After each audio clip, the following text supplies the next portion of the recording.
छत्तीसगढ़ में अब बुर्का, नकाब या किसी भी तरह से चेहरा ढककर आने वालों को ज्वेलरी शॉप में एंट्री नहीं मिलेगी। इसके साथ ही हेलमेट पहनकर आने वाले पुरुषों की भी दुकान में प्रवेश पर रोक लगा दी गई है।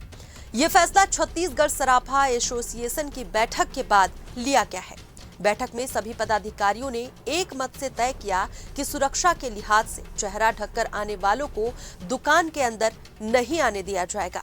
एसोसिएशन का कहना है कि पिछले कुछ महीनों में हुई कई चोरियों में आरोपी बुर्का या नकाब पहनकर दुकान में घुसे थे, जिससे उनकी पहचान करना मुश्किल हो गया। सीसीटीवी फुटेज होने के बावजूद चेहरा ढका होने के कारण पुलिस को जांच में दिक्कत आई।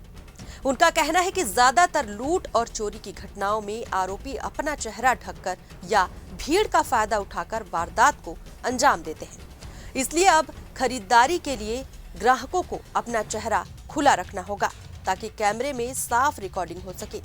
इसके साथ ही दुकानदारों से कहा गया है कि भीड़ में आने वालों पर भी खास नजर रखें। साथ ही सराफा व्यापारियों से अपील की गई है कि वे अपनी दुकानों में अच्छी क्वालिटी के सीसीटीवी कैमरे, अलार्म सिस्टम और अन्य सुरक्षा इंतजाम जरूर रखें और किसी भी संदिग्ध गतिविधियों की जानकारी तुरंत पुलिस और एसोसिएशन को दें।